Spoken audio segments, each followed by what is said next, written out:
What happens when one of television's sharpest political commentators goes head-to-head with one of the world's most polarizing public figures? What started as a routine late-night interview turned into an on-air disaster that ended with a guest being thrown out of the studio. Tonight, we revisit the clash between Jon Stewart and Meghan Markle, an exchange so explosive it left the audience gasping and late-night television forever changed. The studio lights of The Daily Show glowed warm and steady as the cameras panned across the cheering audience. Jon Stewart, freshly returned from his latest run of political commentary, adjusted his tie and grinned into the lens with his trademark smirk. The energy in the room was electric. Everyone expected a lively but controlled conversation. And tonight, Jon announced, we're joined by Meghan Markle, former actress, former royal, current podcaster, and perpetual headline generator. Meghan, welcome. Meghan walked out in a fitted cream blouse and navy skirt, her posture straight, her smile carefully poised. The crowd applauded politely as she settled into the guest chair, legs crossed, eyes sharp. Thank you, Jon, she said coolly. It's always nice to be given yet another opportunity to explain myself. Jon blinked, slightly taken aback by the tone. Well, he said with a chuckle, I was going for a warmer welcome, but we'll take it. The audience laughed, though Meghan did not. Jon leaned forward. So let's start with your foundation. You've spoken a lot about service, about creating meaningful change. What's been the most fulfilling part of that journey? Meghan smirked faintly. Fulfilling? Jon, nothing about service is supposed to be fulfilling for me personally. It's about others. I would think someone with your resume of pointing fingers at politicians would understand that. A ripple moved through the audience. Jon gave a tight smile. Fair point. I guess I was just curious about your personal perspective. Well, perhaps next time phrase it better, Meghan replied crisply, brushing an invisible speck from her sleeve. The conversation moved on, but the air had shifted. Jon tried again, adopting a gentler tone. You've often criticized the British press and the royal institution for the treatment you and Prince Harry received. Do you ever worry that constantly retelling your story overshadows the issues you claim to champion? Mental health, racial justice, gender equity? Meghan's smile sharpened. Overshadows? Or maybe it highlights them in a way people like you fail to grasp? You sit here night after night cracking jokes at the expense of others. I speak my truth. There's a difference, Jon raised his hand slightly. I'm not disagreeing with your right to speak. I'm just wondering if what? If I should shut up and smile to make people like you more comfortable? Meghan's tone was icy, her chin lifted. The audience murmured, some clapping nervously, others looking uneasy. Jon exhaled slowly, still keeping his composure. No, Meghan. That's not what I said. I'm simply suggesting that maybe the repetition of personal grievances can come across as self-centered, Meghan cut in. Is that what you're implying? Because I'll tell you this, Jon, when you're silenced in the face of racism, sexism, and outright hostility, repeating yourself isn't self-centered, it's survival. Her words landed hard, her gaze unflinching. Jon forced a chuckle, though his eyes betrayed unease. All right, fair enough. Strong answer. He glanced at the audience, who were now caught between amusement and discomfort. But let's keep this a conversation, not a courtroom. Maybe conversations wouldn't feel like courtrooms, Meghan shot back, if people stopped cross-examining me everywhere I go. The audience laughed nervously again, though Jon stayed calm, his hands folded on the desk.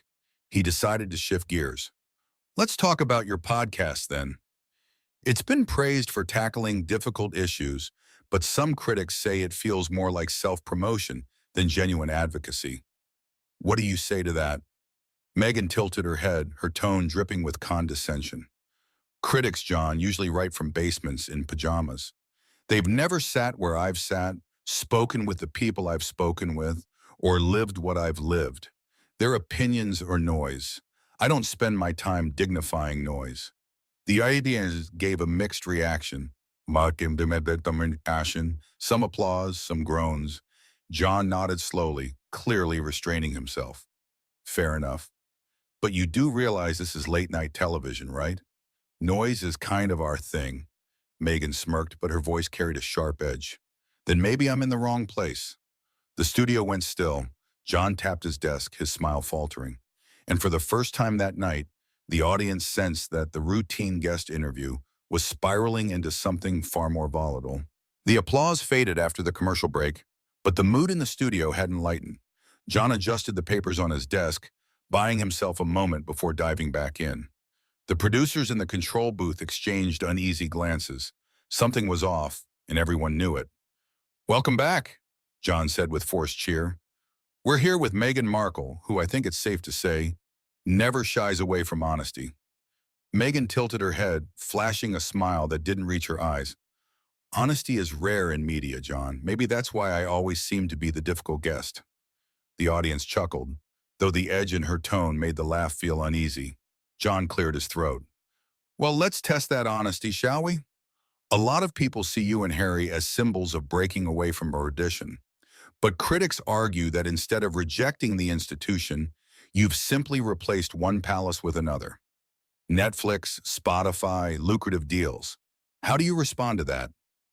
Meghan leaned back in her chair, folding her arms. "Critics," she said flatly, "seem allergic to successful women. Especially women who don't beg for approval. If I'd faded into obscurity after leaving, they'd call me irrelevant. If I thrive, they call me a hypocrite. It's the same tired narrative." Jon nodded slowly. "I get that. But can you see how some might interpret it as profiting from a story of victimhood while living a lifestyle most people can't imagine?" Meghan arched an eyebrow. "Interpretation is their problem, not mine. I'm not responsible for how people twist my reality. That's what tabloids are for. You should know you've made a career out of twisting things into punchlines." The jab landed like a slap. The audience gave a collective, "Ooh." Jon forced a chuckle, tapping his pen against the desk. "All right, fair shot. I do make jokes for a living, but the difference is, when I joke, it's not to line my own pockets at the expense of my family." The tension crackled. Meghan's smile froze into a smirk. Trying to steady the mood, Jon pivoted. "Okay, let's bring it closer to home. You've spoken about mental health struggles. That's something I think we all take seriously here. But do you think your story really connects with the average person? Someone who doesn't have private therapists, multiple homes, or a security team?" Meghan leaned forward now, her voice sharp. "Are you implying my pain is less valid because I wasn't broke? That suicidal thoughts only count if you live in a one-bedroom apartment with no heat? Mental health doesn't discriminate, Jon. It doesn't check your bank account before it crushes you." The audience applauded, though some shifted in their seats, sensing her anger sharpening into hostility. Jon raised his hands. "I'm not diminishing the pain. I'm asking if your platform could have done more to highlight those without resources, rather than circling back to your personal grievances again and again." Meghan let out a short, bitter laugh. So now I'm supposed to be the spokesperson for everyone suffering? Forgive me if I don't take career advice from a man whose legacy is comedic monologues." The words were venomous, and for the first time Jon's smile cracked. "All right," he said softly, leaning on the desk. "Let's get real. For years you've criticized the royal family publicly. Some people would call that brave. Others would call it airing dirty laundry. Do you think there's a point where your advocacy crosses into revenge?" The audience hushed, waiting for her response. Meghan's smirk deepened. "Revenge? Please, if I wanted revenge, Jon, you'd know. What I've shared is a fraction of what I endured. But men like you, comfortable, smug behind a desk, love to label women as bitter the second we speak up. It's predictable." "Tiresome," Jon straightened in his chair. "No, Meghan. What's tiresome is every answer you give being a lecture about how misunderstood you are. I'm not your enemy here. I'm just asking questions the public deserves answers to." The crowd gasped, sensing his patience fraying. Meghan leaned closer across the desk, her voice icy. "Questions? Or accusations dressed up as curiosity? You've been condescending since the moment I sat down. Maybe it makes you feel clever to put a woman in her place on live television." Jon exhaled slowly, visibly working to stay calm. "That's not what this is. I've interviewed presidents, war veterans, whistleblowers. You're not being singled out because you're a woman. You're being pressed because you've chosen to put your story at the center of every headline. That comes with scrutiny. For a moment, Meghan said nothing. Then she sat back, crossed her legs, and gave a mocking little clap. Congratulations, Jon. You've joined the club of men who think challenging me makes them brave. Tell me, does it feel heroic to spar with a duchess? The audience reacted with scattered laughter, but it wasn't warm. It was uneasy. Jon's face hardened. I don't need to feel heroic. My job is to ask what others won't. And right now, what I'm seeing isn't a duchess or an activist. It's someone who can't handle being asked whether her choices match her words. The silence that followed was heavy. Meghan's eyes narrowed, her polished mask slipping further. She tilted her head, her voice low and laced with disdain. Careful, Jon. You might just find yourself regretting this little ambush. The audience shifted uncomfortably, unsure whether to laugh or hold their breath. Jon didn't flinch. Or maybe, Meghan, we're finally getting to the heart of the problem. And just like that, the studio felt less like a late-night set and more like a battleground. Two sharp voices clashing, neither willing to yield. The applause cue light flickered, but this time the audience could barely bring themselves to clap. The energy in the studio had shifted from excitement to something heavier, something close to dread. Everyone knew they weren't watching a typical interview anymore. Jon shuffled his cards, cleared his throat, and forced a grin for the cameras. We're back with Meghan Markle, he said. And, well, let's just say it's been a spirited discussion so far. Spirited? Meghan drawled, her smile razor-thin. That's one word for it. I'd call it an ambush. The audience gasped softly. Jon raised his hands in mock surrender. I promise you, Meghan, I didn't lure you here with the promise of tea and biscuits. It's an interview. Interviews involve questions. Meghan's eyes narrowed. Questions or carefully disguised attacks. There's a difference, Jon. Maybe you can't tell because you've spent your career hiding behind jokes. The boy drew an uncomfortable laugh from the crowd. Jon sat back in his chair, exhaling slowly. Okay, let's try a different angle. He leaned forward. You've said repeatedly that your goal is to help others. But why does every initiative, from the foundation to the podcast, revolve around you? Your name, your brand, your story? Isn't true service supposed to be bigger than the individual? Meghan tilted her head, feigning amusement. Oh, so now I'm not allowed to use my own voice to inspire change? Would you prefer I sit quietly, smile politely, and let others take the credit? That's convenient, especially for people who'd rather women stay invisible. Jon tapped his pen against the desk, his patience thinning. That's not what I'm saying. I'm saying advocacy shouldn't always circle back to you. If every story is Meghan Markle versus the world, doesn't that cheapen the cause? Meghan's smirk widened. Cheapens? Or maybe it elevates it. Because I'm willing to take the hits others are too afraid to face.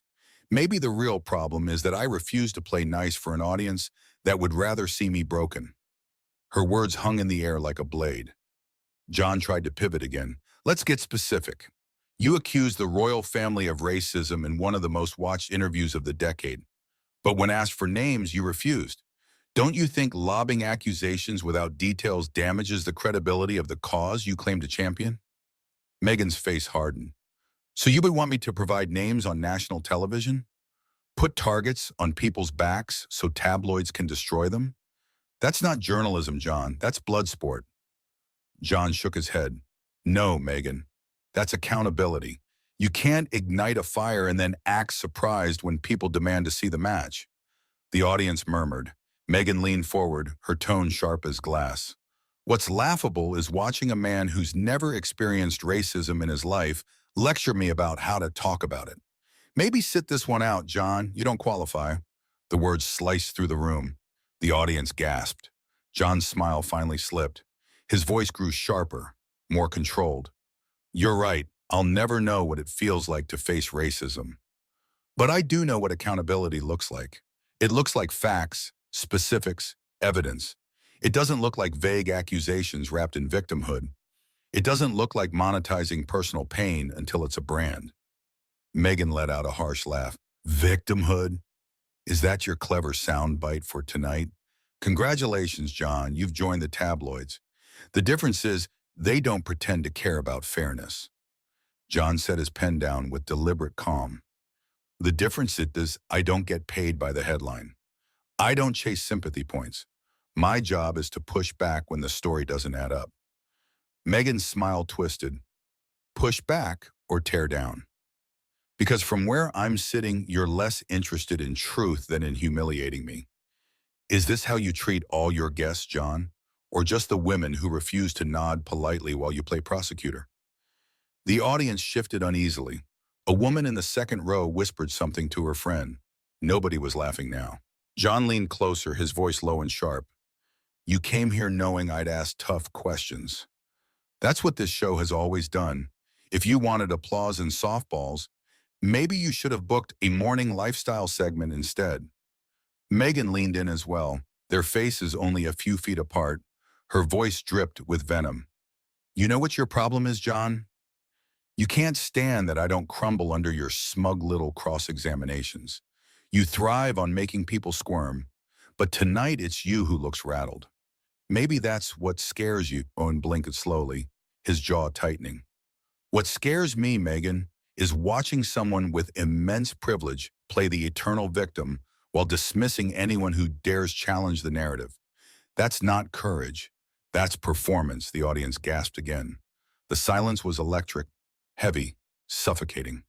For the first time, Meghan's polished mask cracked. Her voice rose, sharp and cutting. Performance? You think I'm performing when I talk about wanting to end my life? You think I'm performing when I describe the abuse and lies I endured? You smug, self-righteous hypocrite, sitting there pretending to care while you sneer at anyone who doesn't fit your definition of suffering. John's face hardened. His voice was calm, but the edge was unmistakable. I think you've confused advocacy with self-promotion. I think you've built an empire out of grievances, and I think deep down you know it. Meghan slammed her hand against the armrest, her voice trembling with fury. You don't know me. You don't know what I've survived, and you sure as hell don't get to sit there in your cushioned chair and decide which parts of my pain are valid. The audience was frozen, caught between disbelief and anticipation. Every word, every glare felt like a fuse burning down toward an explosion. And in that moment, it became clear. This interview wasn't going to end in reconciliation. It was only going to end in fire. The cameras rolled, but the room felt less like a television studio and more like a courtroom on the verge of chaos. The audience sat frozen in silence. Meghan's hand still trembled from slamming the armrest, and Jon Stewart, usually the king of composure, looked visibly drained. He adjusted his papers again, more out of habit than necessity, before meeting her eyes. Let's cut through it, Meghan. You've said you left the royal family because you wanted peace, privacy, and a normal life. And yet here you are on talk shows, podcasts, documentaries. Do you see how people might think you wanted the spotlight all along? Meghan laughed sharply, the sound cold and dismissive. Oh, here we go again? The tired line. You wanted privacy, but you talked to the media. You know what, John? That argument is lazy. Privacy doesn't mean silence. It means controlling what parts of your life are yours and what parts you share. But clearly that's too complicated for some people to grasp. The jab was deliberate. The audience reacted with gasps and murmurs. John's jaw tightened. I understand the concept of boundaries, Meghan, he replied evenly. But when every boundary you draw conveniently results in another multi-million dollar deal, people start asking whether it's about privacy or profit. Her eyes flashed.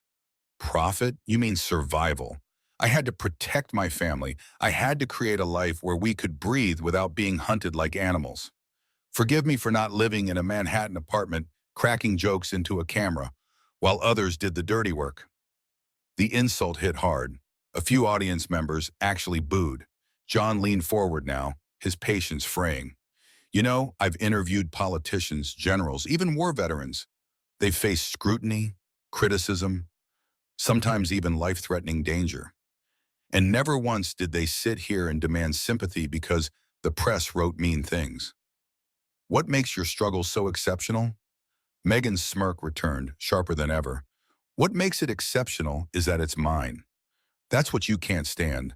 A woman who refuses to shut up, refuses to play nice, and refuses to bow down to the Jon Stewarts of the world who think sarcasm equals wisdom.